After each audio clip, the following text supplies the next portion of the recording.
반갑습니다. 미남노무사입니다. 여러분, 날씨가 추워지고 있어요. 날씨가 추워지면은 송년회를 하겠죠. 술도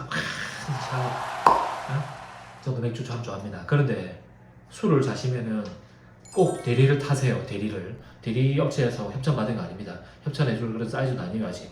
자, 그리고 우리 송년회 때 또 조심해야 될 게 뭐가 있습니까? 이 술이 한 잔 돼가면은 약간 이 나사가 풀린다 할까요? 기분이 좋아져가지고 선을 넘는 발언들 하죠. 선을 넘는 행동, 터치, 어깨동무하고 노래 부르고, 손을 여기 뒀다가 밑으로 가고 막 이래 할 수가 있는데 절대로 여러분 해서는 안 됩니다.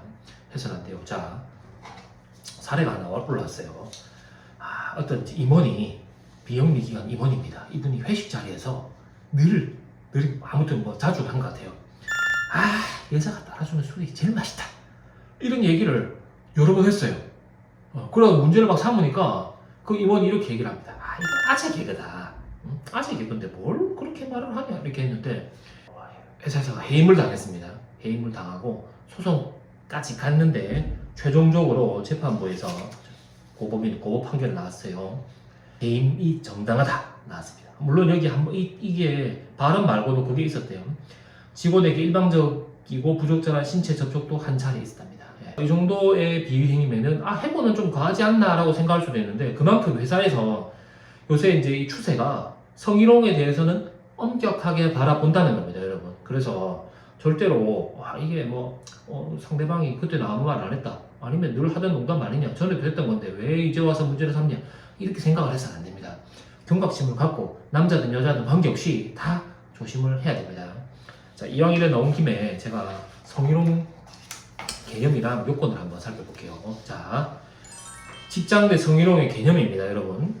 사업주, 상급자 또는 근로자가 직장 내의 지위를 이용하거나 업무와 관련하여 다른 근로자에게 성적 언동 등으로 굴욕감 또는 혐오감을 느끼게 하거나 성적 언동 또는 그 밖의 요구 등에 따르지 아니하였던 이유로 고용상의 불이익을 주는 것을 말합니다. 자, 우리 직장 내 괴롭힘 많이 살펴봤는데 직장 내 괴롭힘은 직장 내 우위가 무조건 있어야 돼요. 근데 여기서는 그 지위를 이용하는 것도 성희롱이 되지만은 지위가 우월한 지위가 없다 하더라도 성립할 수 있어요. 보세요.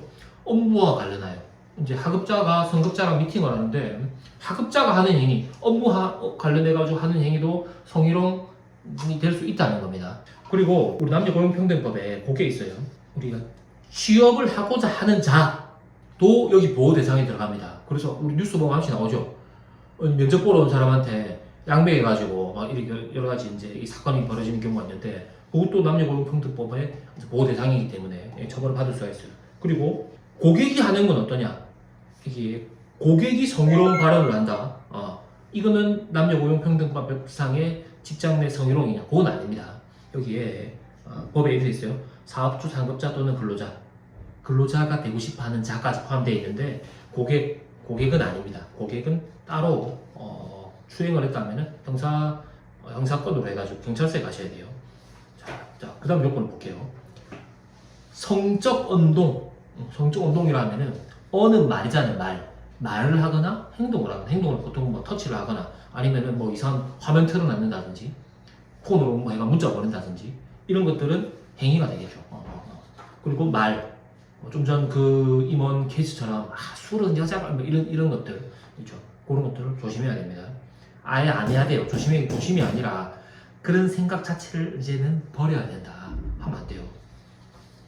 그냥 혼자 따라주세요.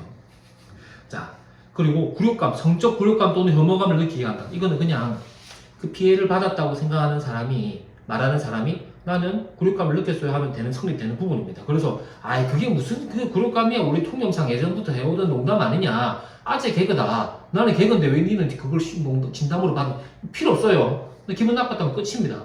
그러니까 본인 입장에서 개그라고 개그라고 단정 지으면은 안 됩니다. 항상 피해자 입장에서 고려가 된다는 거 이거 딱 유념하셔야 돼요. 그리고 그 밖에 요구 등에 따르지 아니할 때는 고용상의 불이익, 예를 들어 진급에서 제외한다든지 점수를 좀 낮게 준다든지 인사부서를 이상한 데로 발령낸다든지 그렇게 하면은 이거는 고용상의 불이익을 주는 거죠.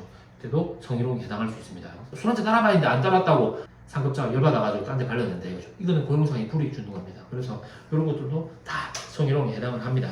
이런 성희롱이 발생하면은 이제 피해자는 당장 그 자리에서 하지 말라고 하는 게 좋겠지만은 그 자리에 못 할 수도 있잖아요, 분위기상. 그러면은 다음번이라도 언제든지 적극적으로 회사에 고충 처리를 신청하든 성희롱 신고를 하든 노동청에 신고를 해가지고 구제를 받으셔야 됩니다. 이렇게 신고가 됐다. 사업주는 뭘 해야 됩니까? 조사를 해야 돼요. 조사하는 과정에서 피해자 보호 조치를 해야 돼요. 피해자랑 그러니까 신고인이랑 비신고인이랑 같은 장소에서 근무한다 이러면은 불편하겠죠. 불편할 거 아닙니까? 그래서 따로 분리를 시켜줘야 돼요. 분리를 시키는 방법은 근무지를 따로 떼놓는 방법이 있을 거고, 아니면은 대기 발령을 낸다든지 비신고인을, 신고인은 뭐 또 휴가를 준다든지 할 수도 있겠죠. 이런 보호 조치가 반드시 필요하다. 그리고 실제로 그 사실관계가 맞다, 신고된 게 사실관계에 부합한다라고 한다면은 이제 피신고인이 가해자가 되겠죠. 가해자는 징계를 해야 됩니다. 징계. 그 행위에 상응하는 수준이 돼야 되겠지만 사회통념상 요구하는 수준은 요새 상당히 높다. 상당히 높다는 것을 인지를 하고 사업주는 징계를 하셔야 되겠고, 예전에 그런 손버릇, 입버릇 이런 있는 사람들은 반드시 유념을 하셔가지고 술을 좀 덜 자시든지 아예 그 자리를 가지 말든지 행위를 안 하셔야 됩니다. 제가 깜빡한 게 있어요. 동성 간에도 가능합니다. 동성 간. 여성이 남성한테 하는 것도 성희롱, 성추행에 해당을 할 수 있어요. 동성도 당연히 가능하고. 그래서 그 부분 꼭 유념해 주시기 바랍니다. 자, 이상 마쳐보겠습니다. 감사합니다.